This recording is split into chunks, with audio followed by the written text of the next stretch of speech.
Shalom, saudara-saudara yang dikasihi oleh Tuhan. Renungan firman Tuhan kali ini terambil di dalam Keluaran pasal 14 ayat yang ke-12. Demikianlah firman Tuhan. Bukankah ini telah kami katakan kepadamu di Mesir, janganlah mengganggu kami, dan biarlah kami bekerja pada orang Mesir, sebab lebih baik bagi kami untuk bekerja pada orang Mesir daripada mati di padang gurun ini. Amin. Saudara-saudara yang dikasihi Tuhan, ketika Tuhan membawa bangsa Israel keluar dari Mesir, itu bukan sekadar kisah pembebasan dari tanah perbudakan. Itu adalah gambaran nyata bagaimana Tuhan ingin membebaskan manusia dari belenggu-belenggu hidup yang mengikat. Dengan tangan yang kuat dan mujizat yang besar, Tuhan memimpin Israel melewati laut terbelah, membebaskan mereka dari kekuasaan Firaun. Secara fisik, mereka sudah tidak lagi tinggal di Mesir. Namun, perjalanan berikutnya menunjukkan satu kenyataan pahit. Mesir masih tinggal di dalam hati mereka. Di padang gurun ketika menghadapi kesulitan mereka berkata, "Lebih baik kami kembali ke Mesir." Mereka merindukan bawang merah, timun, dan makanan yang dulu mereka makan sebagai budak. Mereka melupakan penderitaan yang mereka alami dan lebih memilih kenyamanan yang semu daripada kebebasan yang Tuhan sediakan.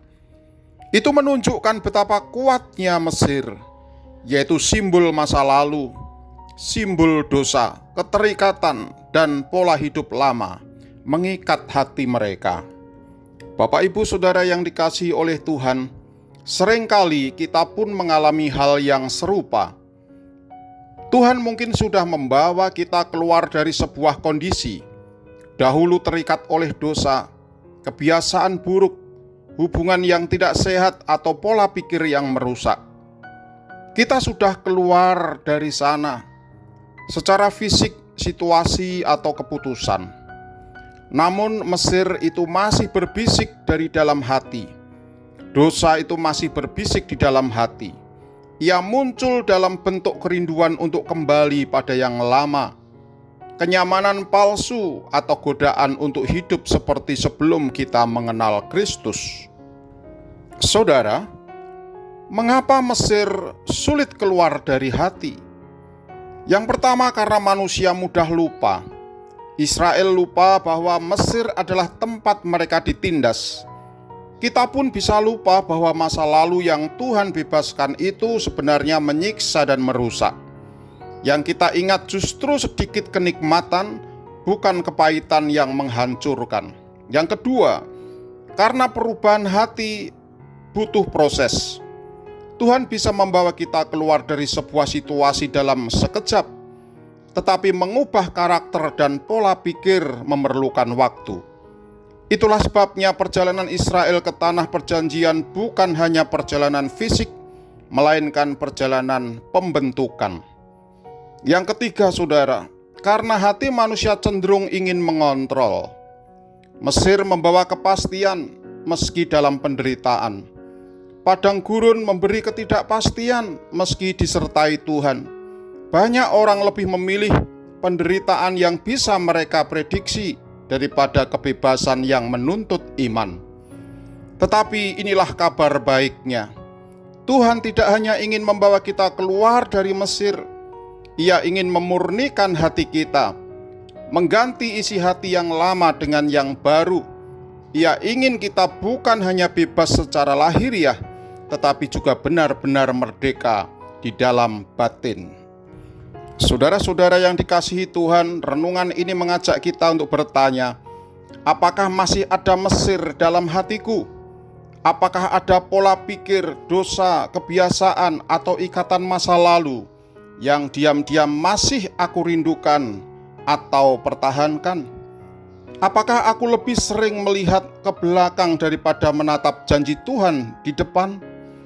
Perjalanan Israel menunjukkan bahwa pembebasan sejati bukan sekadar keluar dari tempat lama, tetapi juga mengenal Tuhan dengan cara yang baru.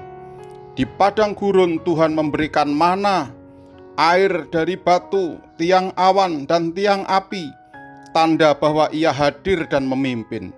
Ketika mereka belajar bergantung pada Tuhan, sedikit demi sedikit Mesir mulai hilang dari hati mereka.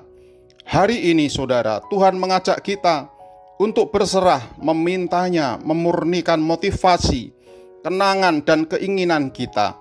Kita tidak bisa mengeluarkan Mesir dari hati dengan kekuatan sendiri, namun Roh Kudus mampu mengubah, memperbaharui dan melepaskan kita dari setiap ikatan lama.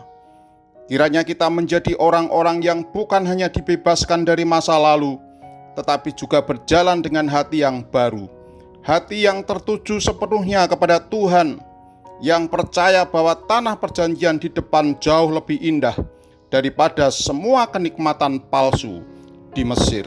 Amin. Tuhan memberkati.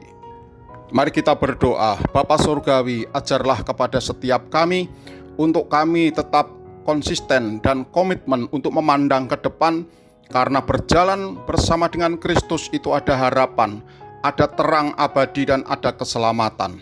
Dan kami mau meninggalkan Mesir yang lama, kami mau tinggalkan dosa, kami selalu mau hidup di dalam terang, karena Engkau lahir, Engkau hadir untuk memberikan terang bagi dunia ini. Dalam nama Yesus, haleluya, amin.